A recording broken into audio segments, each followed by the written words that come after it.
Good morning, everybody. It is Hit and Hustle from IrishSportsDaily.com. I'm your host, Greg Flammang, and with me, as always, from his bunker is Jamie Uyeyama.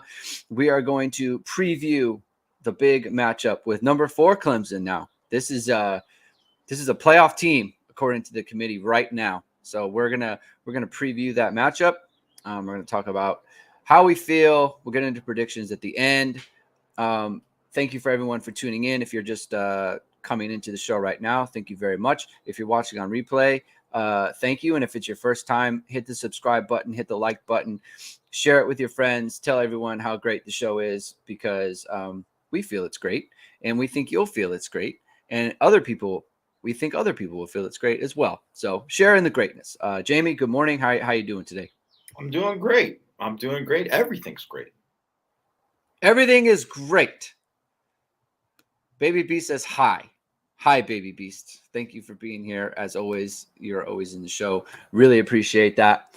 All right, before we get into Clemson preview, Jamie, you wrote 6 thoughts on a Thursday today, and I recommend everyone checks it out. It's full of really good information.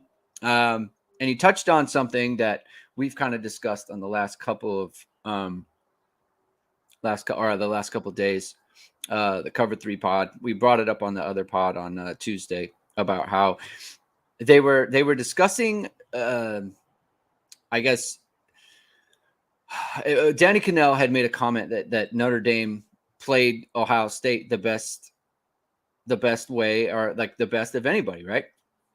And Tom Fornelli popped in and was like, well, I want to preface that by saying, like, Notre Dame, they played not to get blown out. They played to cover, da-da-da-da-da. And first of all, Danny Cannell's comment was he was speaking about the defense, right? And so I don't think there's any way to I don't think you can poo-poo what the defense did, because Ohio State ran 69 plays. It's not like the Bama game, where it's like Bama had like their play count was like 50 plays or something, whatever it was. Yeah, it wasn't like that. Like they had the ball plenty, and Notre Dame, I mean, pretty clearly, like, they played the best out of everybody, right?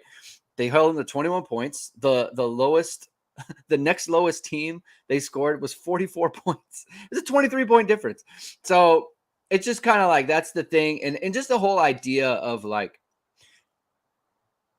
it was popularized in the Bama game in 2020 when people, they're playing not to get blown out. And it's like, I don't understand why. You mean like how Bama blew out everybody else that year? Well, I don't understand. Why like a running team wants to run the ball. Like, that's some big surprise. Like, they played the exact same way against Syracuse. Yeah. Were they trying to just cover to not get blown against Syracuse? No, like, that's how they play. It's weird. It was a weird comment. It's like, it's just and the thing that I wrote about it in 6 thoughts was, so because they play this certain style, Notre Dame's supposed to play that style too? Or it's like, so Bill Belichick should have played and try to go gunslinger with Tom Brady in his first Super Bowl, and they could have went toe-to-toe with the greatest show on turf. No, that would have made no sense. They would have lost by 30. The dynasty never would have started. None of that would have happened. And that's just like, that's not even football. That's sports. So if I'm going to go into a UFC fight and I'm in the championship thing, and I know that this dude has the heaviest hands that I'm fighting against, and if I get up in a stand-up war with him, he's going to knock me out, because that's what he does. He knocks people out. Well, what do you think I'm going to do? How do I got to beat him? I got to get him on the ground. I got to do all these things. It's like, that's called sports. It's called strategy. Like, what are you supposed to do? Like, they didn't play to actually cover in the game. They played to win the game. Right. They were winning the game in the second half. Like, yeah. It's not like it's 10-7 at the end of the third quarter. Like, I don't. Yeah, like I don't get that. I think it's the dumbest take of all time. And it's more good coaching and knowing, right, what you have and you don't have. And you could say, like, there's questions that you could And I think even as you look back on it, that coaching job looks better and better. That looks Yeah. better and better. And Yeah. I feel better and better about the defense one because literally every team has gone just destroyed. I mean, Marvin Harrison Jr. is one of the best receivers in college football now. So they haven't played with Jackson Smith and Jigba all year, and it hasn't mattered. So, I mean, I don't want to hear anything about it was first game, whatever. And maybe if they play it different, they play them 9 times out of 10, they change this, whatever. Well, the way that Notre Dame played it that day was the right way. And I'm sorry that the offense wasn't good enough to win the game, but. Right. I mean, Marvin Harrison has 783 yards already, 10 touchdowns. Yeah. Like Dane Brugler said that he would be wide receiver 1 if he could be in this draft, yeah. But he can't because he's a sophomore. So yeah, I don't know. So it was silliness. I wanted to address it right off the top. Baby Beast has amended his prediction. I believe on Tuesday it was 47-40 in 2 overtimes, like 2020, and now it's 42-38. I would be shocked if that was the score. I don't think it'll be close to that, but I don't think it'll be close to that either. I don't think either team can score that many points. No. So that's how I feel about it, without like crazy turnovers and stuff. Yeah. Mitchell Vahiluk says sellout on Notre Dame. What's the crowd split? 70-30, 60-40. What a damning question that is. But I think it is valid. It is unfortunately a valid question. So it was announced today that the game is a sellout. It wasn't scheduled to be a sellout. Which is just, I mean, that's insane. So that made me think that it won't be that many Clemson fans. Cause like I checked it yesterday. You could go onto the UND.com and purchase tickets through the website. Right. So that's kind of the definition of not a sellout. And I wonder if a bunch of Clemson fans who weren't super excited to make the trip because Notre Dame didn't look good. They'd lost to Stanford and they were 3-3 at the time. So maybe they thought, it's not worth the trip. And then now Notre Dame's pretty good. And it's like, all right, well, maybe it is worth it for us. And then you go on the website and you snatch up some tickets and you come. Like, I wonder if that's what it is. So, I mean, what do you think? You think it's going to be I think it'll probably be like more like 70-30 than 60-40. But I mean, what is your view? Yeah, my guess would probably be 70-30. I mean, there'll be a lot of Clemson fans there. I also think like it's part of it is, how people are, I mean, you can see it on ISDs where people are depressed by, what's going on at Notre Dame right now. They're not that they are happy that Notre Dame won the game last week, all that kind of stuff too. But like, they're depressed by the quarterback situation and, what's going on. And because of that, they think, well, what are the chances of we winning if Drew Pine plays like this, even though they know that Clemson is a flawed team. And I think the other part of it is real Clemson fans, the ones that really aren't just like the homers that whatever, real Clemson fans know they're like, oh, we're not that good. Like we're 8-0, but they're not the Watson Lawrence teams because they don't have Watson or Lawrence. They don't have T. Higgins and Justin Ross at receiver.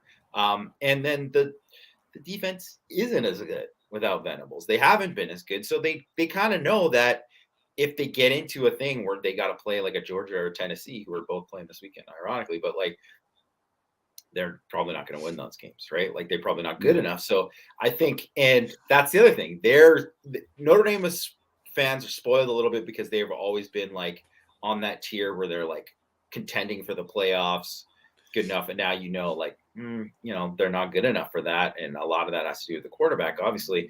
And then Clemson is like national championship or bust, but they're like, we're 8-0, but like, man, the ACC stinks, and we're just not this. And we took us 2 overtimes to beat Wake, and all this kind of stuff. Like, where I think there's a little bit of a realization. So both these teams aren't as. This is definitely from that 2020 game to now. Like, the teams just aren't as good. They're not even close.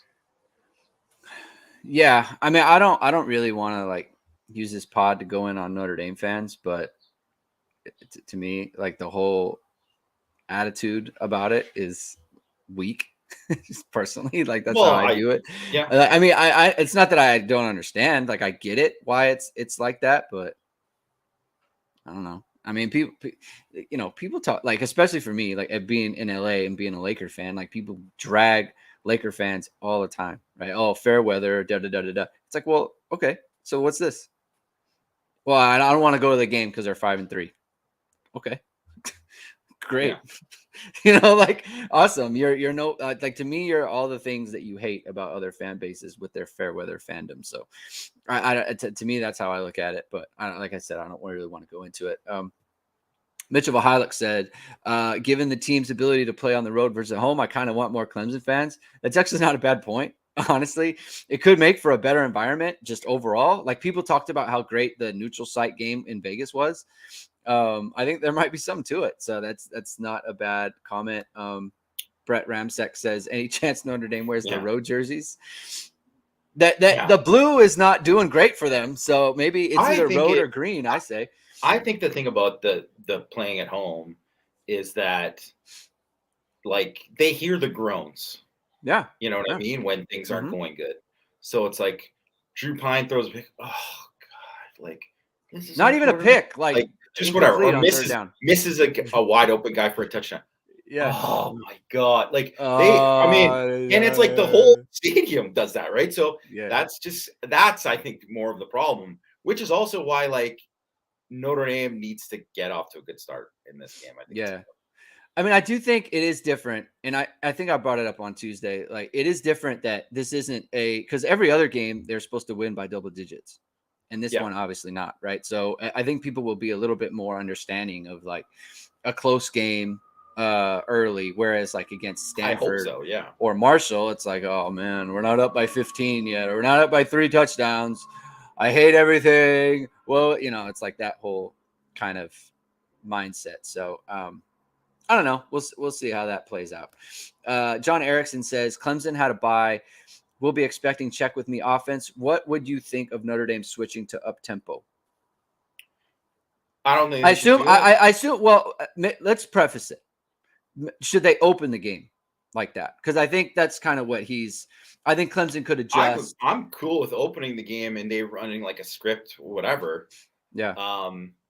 And doing that on like the first drive, because if they go 3 and out on the first drive, like whatever, it's just, I mean, that's not different than they've done in a lot of games, right? So I'm fine with them starting out like that. I think that actually might be a good thing, just to kind of change it up. Or if like say they came out, say they they win the toss, defer, come out in the beginning of the second half, do that. I like that. I do like that kind of strategy, but I don't think it's like one of these things where they're preparing for check with me or whatever, like, because I think there's a lot of situations where ND's offense won't work unless they get it to the right play, especially running the ball, because you can't be like, get out to the line, we got to run the ball. And it's like, well, we're going to go quick and like, oh, we're outnumbered, whatever here. Like, they can't do that.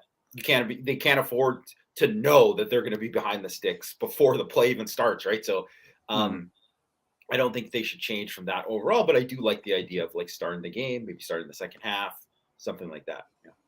Yeah, like if you feel like you can gain an advantage there, by all means. It hasn't been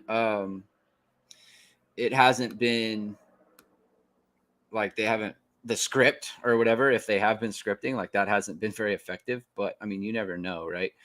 If you feel like you have an advantage, I say go with it. It's not a bad idea, right? If they feel like they got something, John, I think that's a good one. Chris says, sorry, I'm late. It's okay. No worries. We're just getting started. We haven't even started the preview. Mitchell Vahiluk says he loves Six Thoughts today. Many people are talking about how great Six Thoughts is every week. Many people are saying this, Jamie. Well, thanks, Mitchell. I appreciate you reading it.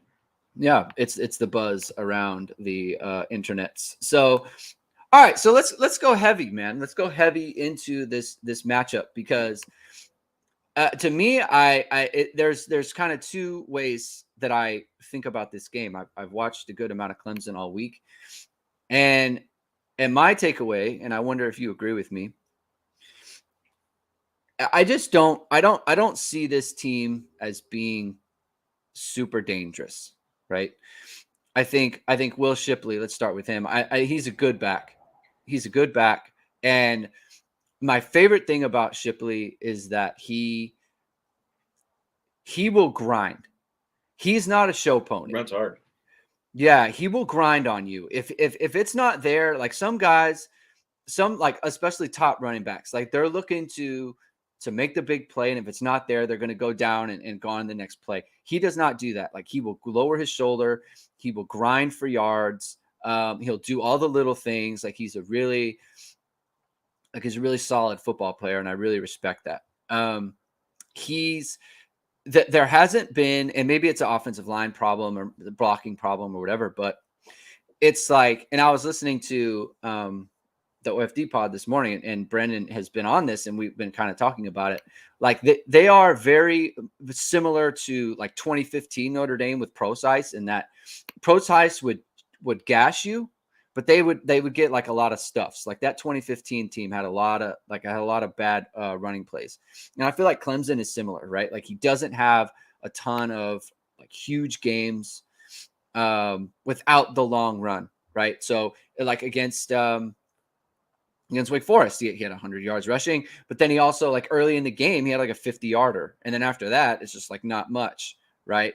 I think DJ Uyeyama, he's playing better than last year, certainly. Much better. That being said, he wants to throw you the ball. Like the Syracuse game, those picks in that game, they were bad. They were very bad. Like if this was Drew Pine or whoever, I'd be like, you got to bench him. You got to take him out. Like you can't throw this ball. And they did. They ended up taking him out of the game, and they put in Clay Klubnik. The first 2 touchdowns against Wake Forest, he's throwing a crossing route that sails completely over the intended receiver's head, happens to go to another receiver breaking in behind. And so that ended up being a touchdown. The second touchdown, he's throwing like kind of a go route, and the DB undercuts it, and it's going to be an interception. It goes right through his hands into his receiver's hands, and that's a touchdown. He's put the ball on the ground a number of times. He did against Syracuse. He did against Wake Forest. So I just think, especially on the offense, like they are not the scary, Deshaun Watson, Trevor Lawrence, Clemson, right? They are not that, in my opinion. So that's why, like, I don't see Clemson getting outside of the mid-20s in this game without some kind of flukiness. I wonder how you feel about that. No, that's how I feel too. I don't think their offense is that great. I think they are, like above average at best, right? Is the way I would put it. I think their offensive line is never really that good. They've never, they always have a couple players, but as a unit, they've never been great. McFadden is a good player, the left tackle. He's a good player. They play a true freshman at right tackle who's a really good run blocker. I think he's going to be a very good player, but I don't think he's great in pass pro. I think Walker Parks is a tackle who should be, he's playing guard right now. I think he's pretty average. I don't think so. I think there's a good chance that if Notre Dame's defensive line comes to play like one of their best games, they're going to dominate that matchup. I do worry though about, I think Shipley and Maffa's a good. Phil Maffa's the other back. Those guys are good. Like they're strong runners, they're tackle breakers, right? And I worry about, Shipley kind of breaking one. And that's the thing, right? But that's the thing. Yeah. You can bottle him up all game and then he can break one and that can kind of change. But they don't have a dominant receiver. They have pretty good receivers. They're right. Better than they were last year, but they don't have a dominant guy that you're like, man, we got to shut this guy down. It's nothing like that. And I think, they're going to take a ton of shots. That's what they do. Right. But Uiagalelei is just a guy. It's kind of just who he is. He's just a guy. I think he's been underwhelming, just in general there. And, I do think he's another guy too. If you take away the first read, he's like, you can see the panic in his eyes, right? So, where he's either going to run or he's going to throw it up or whatever, right? So, and that's something that Notre Dame, I think, has done a really good job at. They've been doing a good job at taking away that first read, and then so it's the key is it's going to be when they have those things designed, and it's like, well, they got a shot play called here, and he's going to take it no matter what. Notre Dame has to win on enough of those, and if they win on enough of those, then I think the points will be down in this game. I don't worry about Notre Dame's defense in this game at all. I think they're going to come to play. I don't think Clemson's not going to put an ungodly number up on the board where you're going to like, oh, Notre Dame's not going to have a chance to match it. But I do think it would be big for Notre Dame to get like a couple of turnovers or something like that to put their offense in a really good position to score, maybe even get a score. Yeah. This is actually, I'm going to put this up. I'm going to get to this later. Samak 31. Problem is, will D stay stout as the O spins their wheels for multiple drives? I worry that Clemson has a significant belief edge. We're going to talk about that. That's going to be kind of like the main thing at the end, but I didn't want to forget about it. SA Mac or I don't know how to spell or how to pronounce this, but I'm going to get to that kind of at the end because I think this is a really good point. And so just some stuff on Clemson, right? So their total offense yards per play is 5.8. Right. Last year, their offense was very bad at 5.1 yards per play. 2020, 6.7 yards per play. 2019, 7.4 yards per play. 2018, 7.3 yards per play. Right. So you're talking like a full yard to 2 yards worse per play in 2022 versus what they were in like the Trevor Lawrence days. Right. And so that's where they just don't have that. They're not very threatening, like DJ Uyeyama as a passer. So you look at him against, he had the big game against Wake Forest, right? Where he had the 5 touchdowns, 371. His high watermark under that is 231 against Furman, right? 59% against Georgia Tech, 59% against Louisiana Tech, like a 56% against Boston College, right? So he's not lighting the world on fire, right? Like his passer rating is like 148.74, which is basically like one of the down Ian Book years. Okay. Sam says I'm just going to call him Sam. All right. So that's what we'll do going forward. So it's just like this offense, like you said, it just doesn't have the juice that it had previously. But the one thing they do have, and to get to the Sam's point that he made earlier, is they do make you outplay them. That is one thing that Clemson can do, and this is like kind of the Dabo thing. They make you outplay them. I don't think that Clemson is very like dangerous, but at the same time, I have no question that they're going to play a good football game. Like they're going to play well. I don't see Clemson laying an egg, and especially in like a kind of a big game on the road and that sort of thing. After a bye, yeah. Right. And especially like DJ too, like this was his first start at Notre Dame Stadium and he's coming back, right? So he's going to have that, I don't know if I call it chip on his shoulder or whatever, but he's going to want to, make at least have the confidence that he played well. Right. Yeah. And I will say this too. I think DJ, his play isn't like stellar, but he is playing with a lot more confidence than he did last year. Like he's a confident player, even though the results kind of maybe you shouldn't be as confident as you are, but you can tell his body language is really good. So that's kind of the thing with him.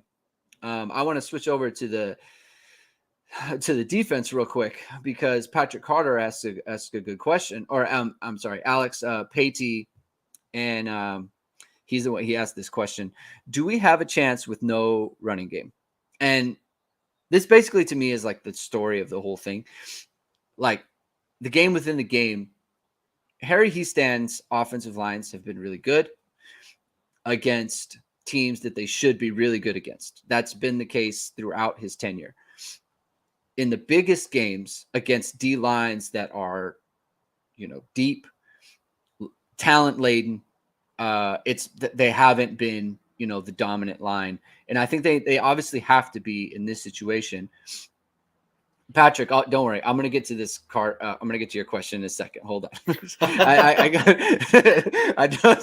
got. You can feel good. Don't worry. I'm gonna get to it. I didn't want to miss Alex his question. But like, to me, this is like a huge Harry Easton game. How do you think? Like, do you think Notre Dame can run the ball in this game? Yeah, I do. I don't think that they're going to. I don't think they can play it the same way they played against Clemson. I don't think they can line up and go 12, 13 personnel as much and play that way. Like sometimes they can, but I just don't think that's a recipe. Like you're eventually gonna if you do that all the time, they're going to. There's just going to be enough plays where one defensive lineman just wins big enough to kind of blow up the play, and because they just have that much talent, right? So that's like the biggest thing.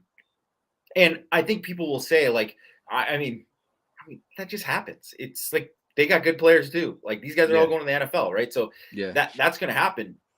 The thing with them is that they just haven't been as good versus the run this year, and I think some of that is like you heard. I was reading some stuff about Wes Goodwin's their new defense coordinator, and he's talking about how like they're getting some run fixed and all that kind of stuff. I'm like, I mean, Clemson usually you're not talking about run fits in week 8 or week 9 or whatever, right? Because they're usually one of the top teams in the country, and they aren't there in terms of what they do against the run. Usually they're like top 5, like awesome run defense, and they're not.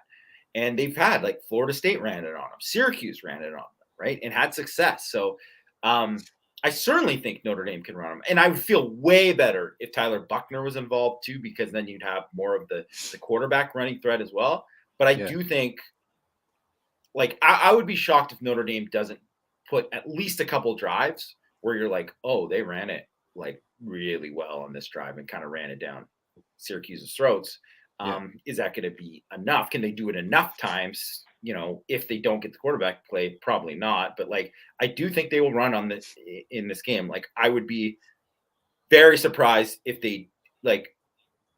I just don't see any way they're under like 150 yards rushing. And if you told me that they got like 250, I would be a bit surprised, but not shocked.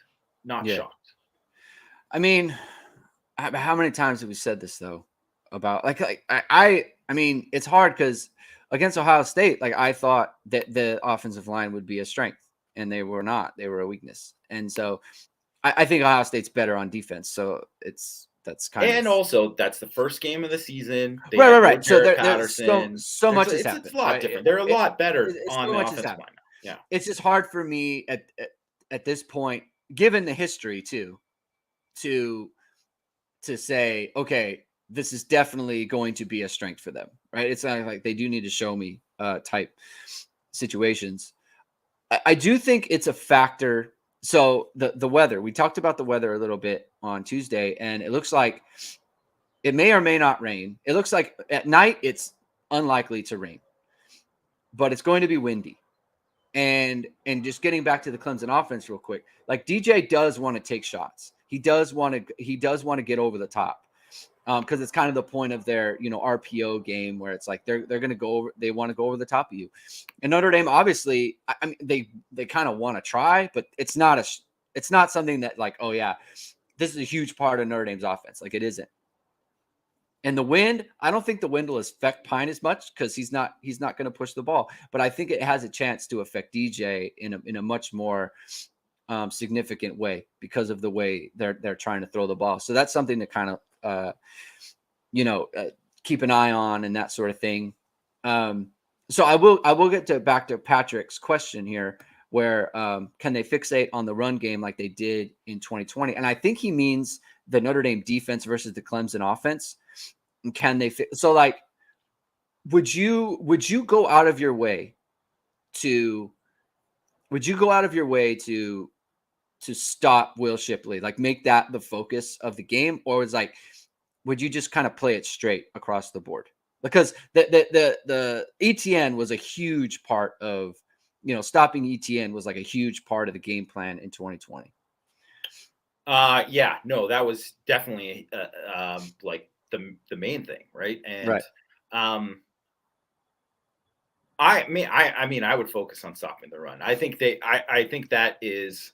I don't think they need to overload the blocks constantly or whatever. Like, I don't see that, but I definitely think like early downs, like that's what you're thinking because I think Clemson's offense is at its best when they're just running the ball. Like, they couldn't throw it against Syracuse. They Yeah. had to run it at the end of the game. They And did what Notre Dame did in the second yes, half. They just yes, ran. they're not too dissimilar from Notre Dame in that sense, where, you know, they can be a little bit limited by the quarterback. They obviously don't have as much limitations, but they can be a little bit limited by the quarterback. So I think, you know, when it comes to that, they're taking deep shots or doing these other things, but like it's just like anything. If you get like DJ Uangale or Klubnik or whatever, I mean, especially if they got Klubnik, like I think they're gonna come after him. They will. Yeah. That is it's also like a very NFL thing to do. It's be like rookie quarterback. Oh, get ready, man. We're like they will go after him. So I almost think it'll be if they have to make that switch. They relied on the running game when they made that switch, and that'll be the kind of the same thing they probably have to do here. So I do think stopping the run, I mean, is first and foremost because I just don't think that either quarterback that they have, if those guys are in third and long, I mean, they're not quite in jail like Notre Dame has been in jail in third and long, but still, they're not going to be good. How big of a how do I ask this question? Do you think Al Golden has something for Clemson in this game? And the reason Yeah, I for ask sure that, he does. no, but like the reason I ask that is because in the NFL, it's week to week. You're always changing your kind of your plan. But I feel like there are some games that have a certain kind of focus. And I think this is where, Al Golden coming from the NFL, it's like, okay, I could see them like he's obviously you're building a game plan week to week and that sort of thing, but like having a real focus on the Clemson game and kind of knowing like this is what I want to do against them. I feel like it's just like a huge, like this is a really big game for like the Al Golden hire, just overall. Kind of like you need to come up with a plan to slow this team down because Notre Dame needs an edge somewhere. It's like well, I'm looking at this game and I'm thinking, okay, there are so many reasons why I feel like the game will be close. Where does Notre Dame have the edge to where it's like we are actually better than you and we are going to exploit this weakness of yours with our strength or our plan or something? Like where does that come from? And I feel like it needs to come from kind of the staff, right? Al Golden has a plan. Al Golden has something that he can bring to the defense. And so I wonder if you see an advantage there. And I guess overall, like where you see Notre Dame having an edge on Clemson to actually be the better team and to try to win the game. I think, yeah, I do think that is an advantage for Notre Dame. Like, I think they're going to take away because I think one thing with Clemson, and this has been how they've been this whole time, they've won because they've had better players. Yeah. They will, like if you watch, like say, I think it was the beginning of that Syracuse game, maybe it was Florida State, where they do like these plays where they'll like, fake a bubble and throw a seam route to the tight end or whatever. They have these plays, shot plays designed in that are good plays, but they don't overall like kill you with scheme. You know what I mean? They're like, oh, like that was just a brilliant, like out of that bunch set where they whatever. They don't do a lot of that. They're just like, oh, our dudes are better than yours, so we can just throw it up. I can just throw up this thing. We got a one-on-one in the boundary. Our guy's better than yours. Let's take it. Right. That's kind of how they've been for years and years. And I think the issue with that for them is that I think Al Golden, like what he does pretty well is he forces you know, a little bit like Clark Lee too. He forces the guys to play left-handed, right? So he's like, Mm. okay, I'm going to take away your money plays. Now what do you have, right? So especially in the passing game, right? So I think, you know, from that perspective, I think that you're 100% right. That's something that I expect to happen, and I think also because Notre Dame is a team that can are I think where you look into where they have an edge too is Notre Dame's defensive line. I think is much better than Clemson's offensive line. I think they are. So I think because of that too, it allows you to say, hey, we're going to rush 4 most of the time, and I think we can win enough there and get some pressure there. And because of that, I think you can do more things in the back end, get more double teams on the back end. You can take away more things there and make it tougher for them. Yeah, and it can be made tough. And you made a good point that I do think Clemson is. I think Clemson is a better program right now because of, you know, the continuity with Dabo and everything. And I feel like that's where their big edge is, frankly. I don't feel like their roster is supremely more talented than Notre Dame's. I mean, obviously, which isn't like, I think Notre Dame has good players, right? So I think Clemson has good players as well, but it's not as stark as it's been. So I think there's if you can take away an advantage through the staff, I feel like that goes a long way to Notre Dame actually winning the game. Going back to the Notre Dame offense real quick. So you were talking about, you know, 12 and 13 personnel. I think one thing, a key to me, is if Notre Dame is in third down all the time, like a bunch, I don't see that being a very good formula to winning this game, right? Like I feel like first down needs to be a huge down for Notre Dame.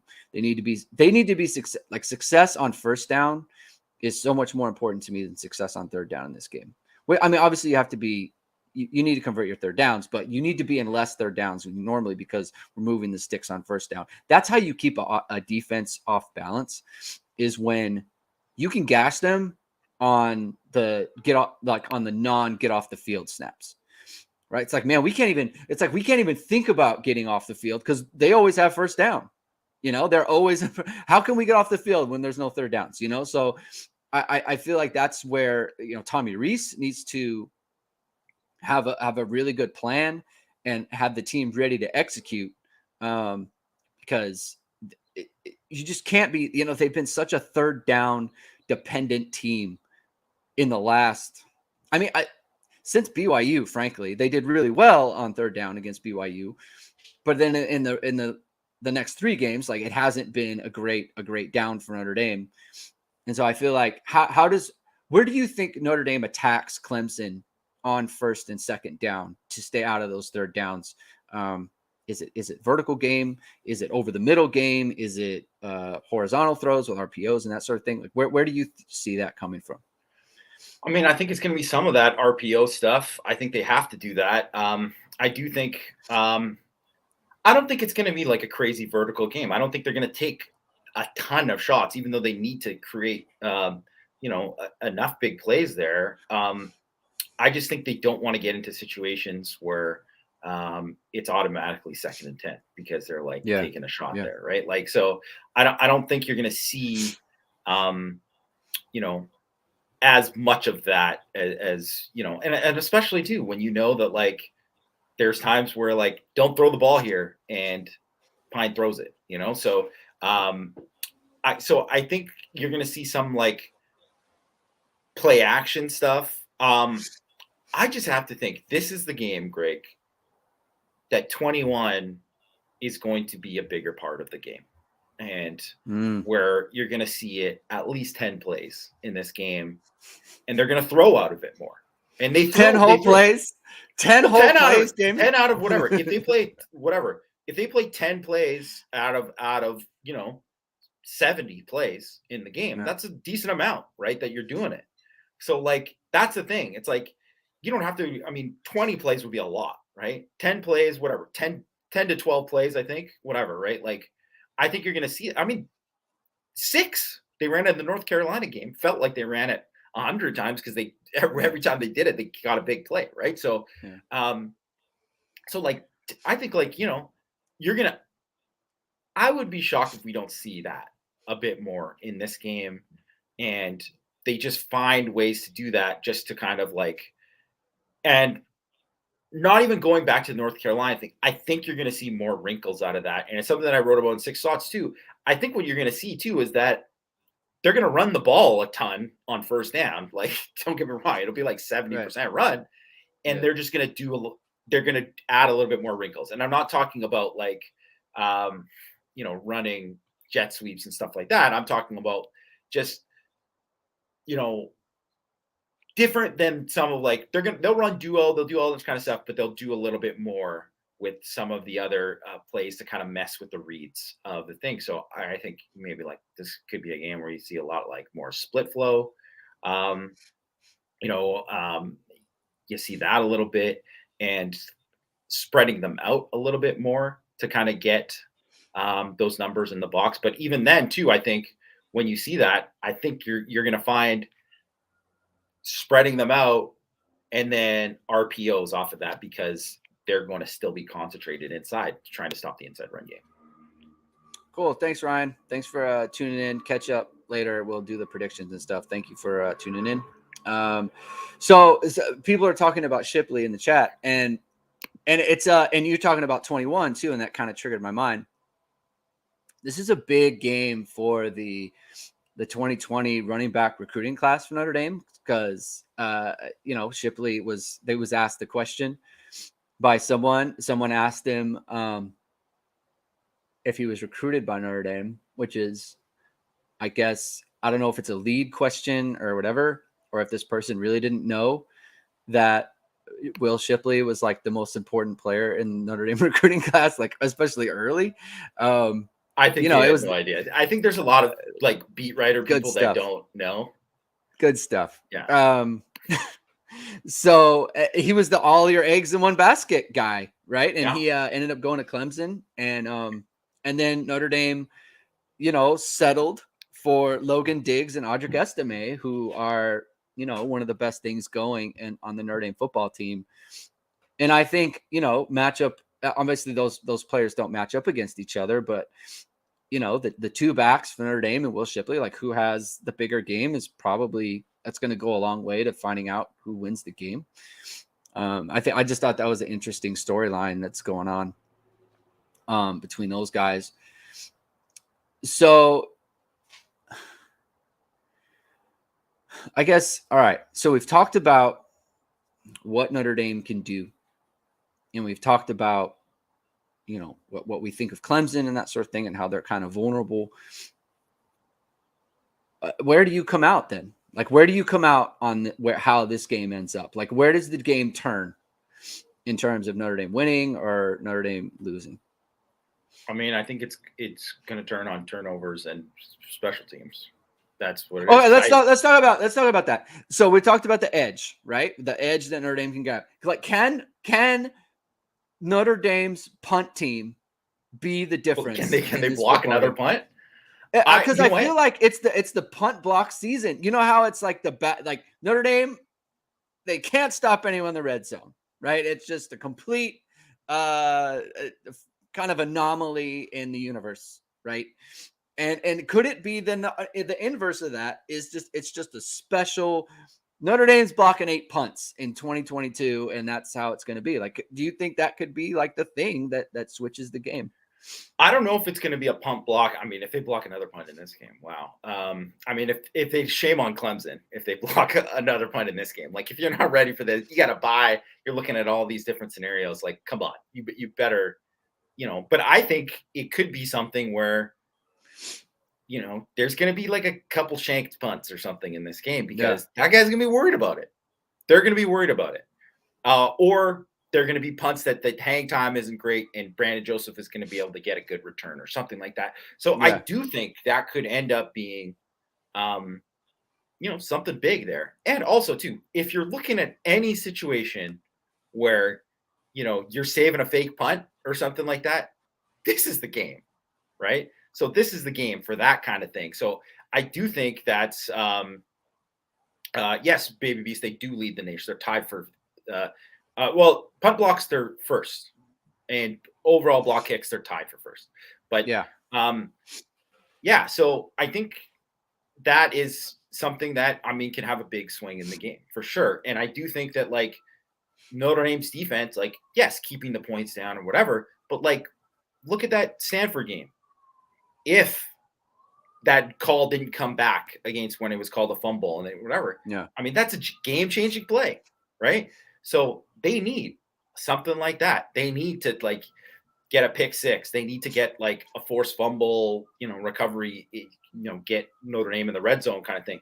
They need that in this game. I really don't think I just don't trust the offense enough to be able to, like, say, like, okay, the defense just did its job, and then I don't trust the offense to enough to do its job without some help.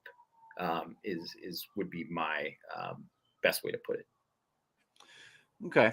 All right. So going back to it, where do you see the where do you see it, this, like, what, like, how do you see that? Like, we've talked about where the game can turn. How do you see the game turning, I guess? I mean, I think the turn in the game, and, like, I've just, spoiler alert, I'm picking Clemson to win the game. I just don't see the game is either going to turn on Drew Pine being able to play above average, being like a 60% completion guy, making some of these throws on third downs that he hasn't made at all in the last 3 weeks. And it's either going to happen, and I don't trust that it's going to happen in this game, because the game is really going to turn, I think, because Clemson, you can run on them, and Notre Dame might have drives where they're like, boom, just like 5-yard chunk, 6-yard chunk, right? Like 3 yards, 8 yards, and they're driving and they're doing it and they're doing a good job and they're doing that. But then all of a sudden it's, 2nd and 11 because they got stopped for a 1-yard loss, right? And then it's, okay, well, they run here and they get 4 yards. So it's like 3rd and 7. And that's the difference in the game. That's the difference in the game, because there's nothing right now that you could say to make anyone trust that Notre Dame's offense is going to convert on 3rd and 7. Yeah. 3rd and 4 or 3rd and 3, whatever. Yeah. But 3rd and 7, I mean, I think that's how the game turns, is that Notre Dame, because they're playing against a defense that is, elite in havoc rate, 22.7%. They create a lot of negative plays. They also 13 passes knocked down at the line by their defensive linemen, because teams, specifically because that's why you see their sack rate isn't as good. Well, teams scheme around it because they don't want to throw, like, those, we talk about those true pass sets. They don't want to sit back and try to, like, they know they're going to get overwhelmed by that pass rush. So, and maybe Notre Dame is a little bit different because they probably feel a little bit more confident in their protection, but still, there's a lot of plays where, like, designed to get the ball out quick. And I mean, Pine's had a problem with getting passes batted, and they've been great at knocking them down. So I just really think that's where the game turns. Notre Dame offense gets into too many 3rd and longs, and they have to rely on the defense or the special teams to win the game. And that's a lot to ask. So the thing that concerns me is, if the game is close going into the 4th quarter, which I kind of would have expected, Clemson will have the utmost confidence that they are going to win the game. And I don't see how Notre Dame can have that same confidence. They've been in the situation before, and every time it's been close, with the exception, I guess, of Cal. Every time it's been close going into, they've showed against Marshall, they showed against Stanford that they can lose a game in that instance, when it comes down to it and making the winning plays in the 4th quarter. And that concerns me. That really concerns me, because it's one thing to be a good team. it's another thing to know how to win as a team. And where is that play going to come from? And who is going to make that play? And so that's kind of where I get really worried about that stuff, right? Because I feel like that goes a long way towards, again, I kind of talked about it earlier. It's one thing to be competitive with them. It's one thing to be in the game with them. And it's another thing to actually win the game against them. And this kind of goes back to, like a lot of the big games Notre Dame has played in, right? And it's not a Marcus Freeman era thing, so I don't know how much it really matters, but like the Clemson game in 2015, right? You don't make the 2-point conversion to win. We're in the game, right? You're in it. You're competitive, all that stuff. You don't make the 2-point conversion to win. 2019 or 2017 against Georgia. 2019, go down, score a touch or kick a field goal, win the game. You don't do it. McGlinchey gets beat, forced fumble, game's over. 2019 against Georgia again. 20-33-17, go down and score a touchdown, go win the game, come up short. Right? These are all games where it's like Notre Dame deserved to be on the field. They deserve to be out there. They comported themselves well. They showed they're a good football team. On and on and on. Didn't win the game. Found a way to not end up victorious in that situation. And against teams with the coaching and the good, like you can do that against, like they've come back and beat teams. Here's where I'm going to go against what you're saying though, and I do agree. I'm ready. I agree with in those situations. One, for everyone listening, I'm switching them. See how I did that? I'm switching them. Let's go. Let's hear it, Jamie. I'm excited. One, I don't think Clemson is on the level of those teams. This Clemson isn't. So I think that's fair. I do agree the thing of like playing and belonging with them. That's fine. I do think Notre Dame, talent-wise right now, belongs with this Clemson team. I don't see any problem with that. But I think if this is a game where if Drew Pine either has to find something within himself that he has not shown, that maybe it's not in him at all. He has to find something within himself to say, like, it's the fourth quarter. I need to make this play. I can make it. Where if you look at plenty of times during the reason why Ian Book is the most winningest quarterback, he's won the most games of any starter, whatever. He pulled out a lot of stuff in fourth quarter of games, even some games that shouldn't have been close, but were close, where he came through in those moments. And there was a belief in him from the players and a belief in him in himself. He was like, I got this. I mean, the guy shushed the crowd after scoring on Virginia. His home crowd. He shushed the home crowd. You could say what you want about Ian Book, and about his limitations and all that. But, I mean, the dude was a winner. And then look at that 2020 Clemson game. Ben Skoranek drops the fourth down pass. It was a good pass by Book. Drops it. Defense gets back. You think game's over. He's got to come back and respond after that. Ian Book still fumbles the ball in late in that game. Could have been the end of the game, whatever. Still came back and responded. Drew Pine, I mean, I don't show me that he can do it.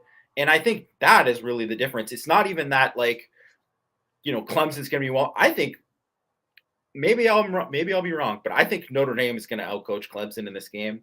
And I think that's one of the reasons why they're going to be it's going to be close and Notre Dame's going to have a shot.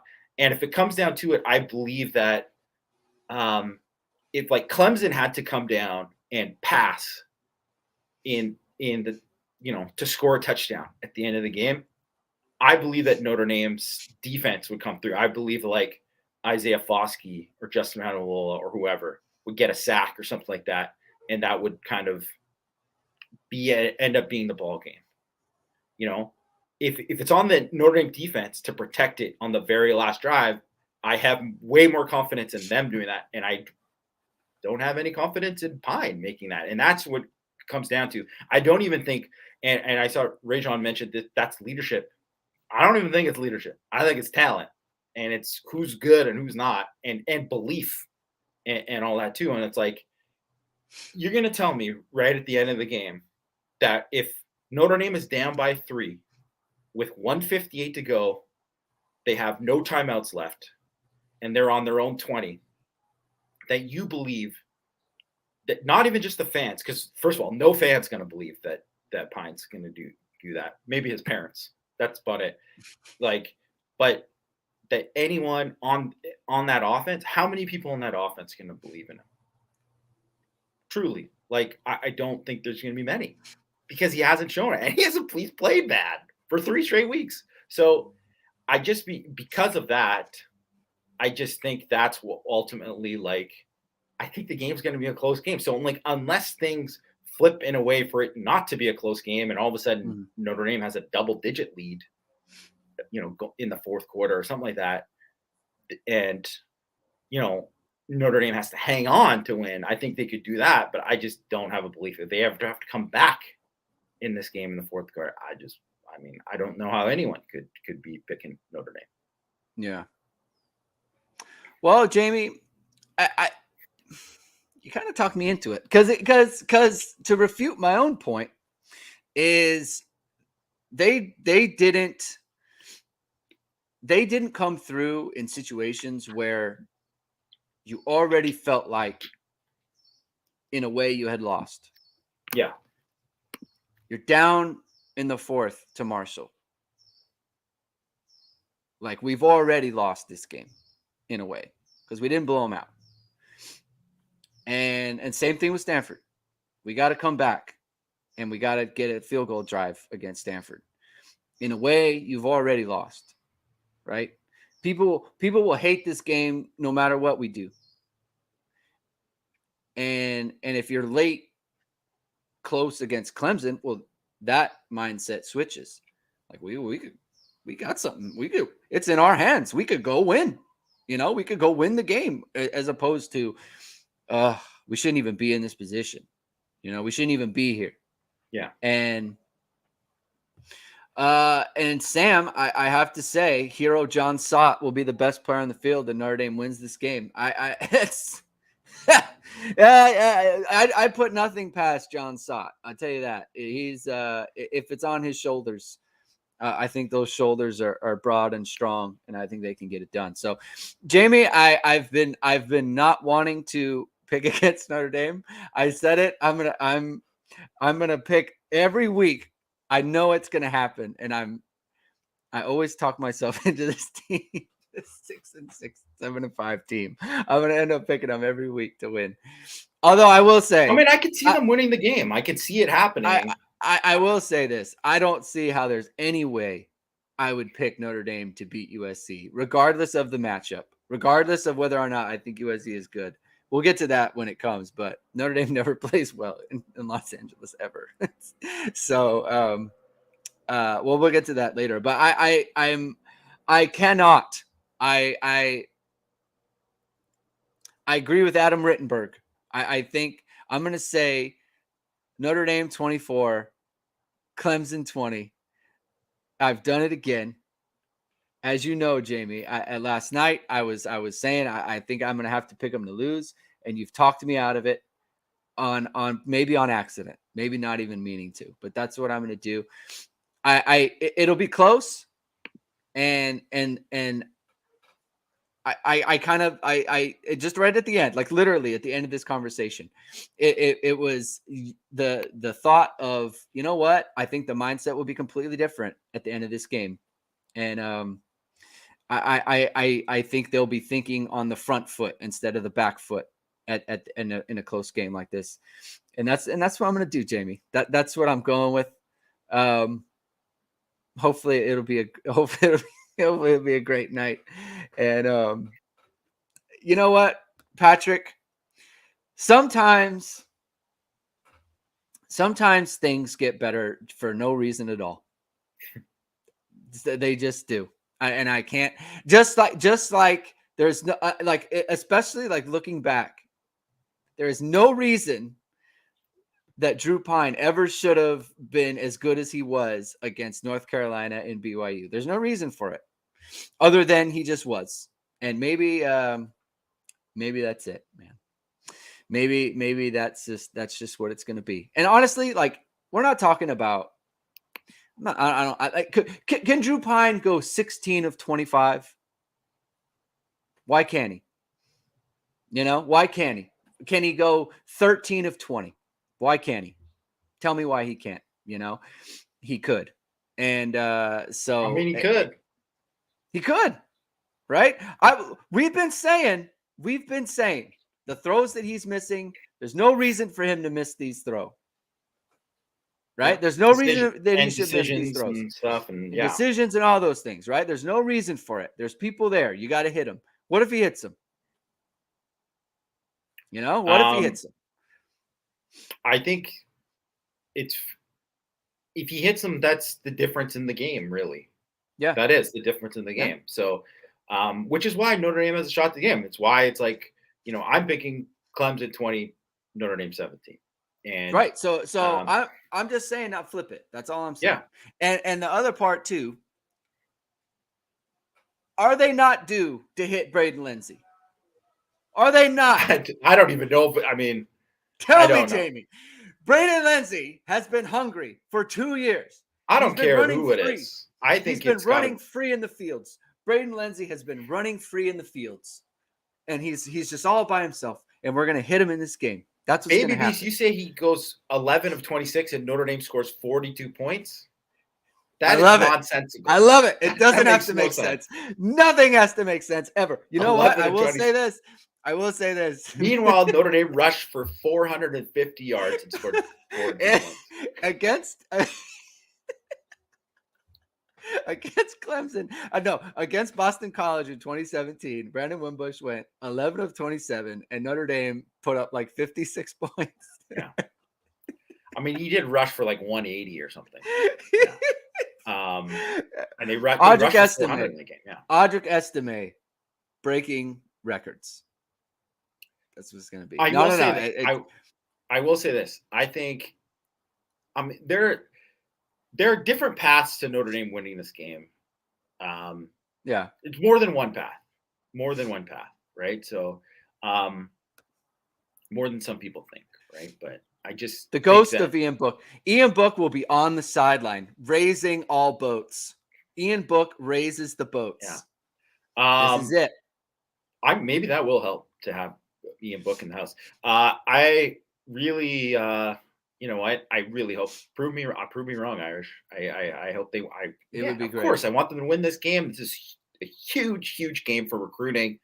Gotta get Peyton Bowen in the class. Gotta get a different. That's the guy. Gonna be. Let's go. Greg's new man crush. If my he new signs guy. With the Irish, if he signs, you know what? I'm gonna have to stand regardless because he's such a good football player, man. He's so good at football. Yeah. All right, so that's where it's at. That's where it is. I have fully convinced myself, so that's good. That's nice and fun. All right, thank you everybody for tuning in. That's going to be the show. You're going to want to tune into the post game where we break down everything right after the game is over. How dare you? You book off character. Come on, Virginia Tech game. Right, it was phenomenal stuff. I will say that throw to Davis on that post was not a throw you saw Ian Book make a lot of. So I mean, it was in that sense it was. But it's true. You know what? Jeez, he found a way. Raise the boats. Yeah. You know what? Bring Brandon Wimbush out there as well. Bring him on. Let Ian and Brandon together again. That's what it'll be. He's probably got some eligibility left. All right, so let's do it. Do the thing. Tune into the post game show right after the game's over. You're going to want to hear our thoughts with Mike Frank, and then we're going to do the morning after show as always on Sunday. So you're going to want to tune in for that. Thank you everyone for tuning in. Hit the subscribe button. Hit the like button. We're gonna be in for a good one on Saturday. I feel it, and I'm predicting it. So all right, have a good weekend, everybody, and we will talk to you right after the game.